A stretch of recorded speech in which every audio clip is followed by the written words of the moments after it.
लखनऊ से बड़ी खबर है। केंद्रीय रक्षा मंत्री राजनाथ सिंह ने राजधानी को एक और बड़ी सौगात दी है, जहां उन्होंने मुख्यमंत्री योगी आदित्यनाथ के साथ लखनऊ में ग्रीन कॉरिडोर फेज 2 का लोकार्पण किया और इसके तीसरे और चौथे फेज का शिलान्यास भी किया। देखिए एक खास रिपोर्ट।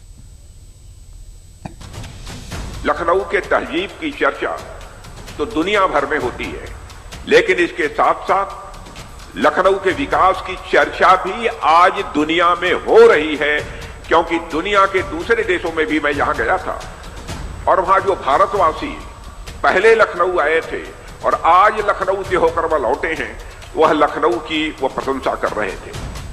केंद्रीय रक्षा मंत्री राजनाथ सिंह का ये बयान लखनऊ में हुए विकास की तस्दीक दे रहा है। शुक्रवार को रक्षा मंत्री राजनाथ सिंह ने लखनऊ में ग्रीन कॉरिडोर फेज 2 का लोकार्पण किया। समता मूलक चौराहे पर राजनाथ सिंह ने मुख्यमंत्री योगी आदित्यनाथ के साथ इसे जनता को सौंपा। इस दौरान कॉरिडोर के तीसरे चौथे फेज का शिलान्यास भी किया गया। कार्यक्रम को संबोधित करते हुए रक्षा मंत्री राजनाथ सिंह ने कहा कि ग्रीन कॉरिडोर परियोजना लखनऊ के यातायात को सुगम बनाने में महत्वपूर्ण भूमिका निभाएगी। मेरे बहनों भाइयों, कहा जाता है राहें खूबसूरत हो तो मंजिल और भी खूबसूरत हो जाती है। यह जो ग्रीन कॉरिडोर है, गजब की खूबसूरती है इसकी, और आगे भी देखिएगा इसकी खूबसूरती बढ़ने वाली है। 7 किलोमीटर के लंबाई वाले इस कॉरिडोर को आज लखनऊ वासियों को समर्पित किया जा रहा है। इसकी शुरू होने से लगभग 15 लाख की आबादी लाभान्वित होगी। लखनऊ अब देश के स्वच्छ शहरों की टॉप के स्वच्छ 2-3 शहरों की कतार में आकर खड़ा हो गया है।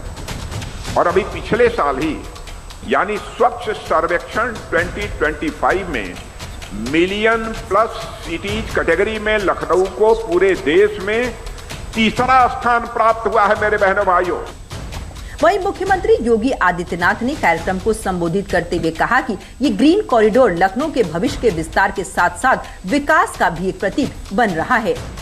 ये लखनऊ के भविष्य के विस्तार के साथ साथ विकास का भी एक प्रतीक बन रहा है। जो हमने उत्तर प्रदेश को 2029-30 में $1 ट्रिलियन की इकोनॉमी बनाने का लक्ष्य रखा है, उस लक्ष्य को प्राप्त करने में जो महत्वपूर्ण मानक होते हैं, उनमें अर्बनाइजेशन एक महत्वपूर्ण घटक है और वह लखनऊ उस दिशा में आगे काम कर रहा है। और ये ग्रीन कॉरिडोर लखनऊ के अंदर अब जिस दूरी को तय करने में आपको पहले पौन घंटे से 1 घंटे का समय लगता था, अब मात्र 10 से 15 मिनट में उस दूरी को तय या ग्रीन कॉरिडोर आपको कराएगा। इसके साथ ही मुख्यमंत्री ने कहा कि अब मुस्कुराई की आप लखनऊ में हैं, सिर्फ एक नारा नहीं बल्कि शहर की पहचान बन चुका है। ग्रीन कॉरिडोर जैसी परियोजनाएं राजधानी को आधुनिक, सुगम और व्यवस्थित शहर बनाने की दिशा में अहम कदम हैं।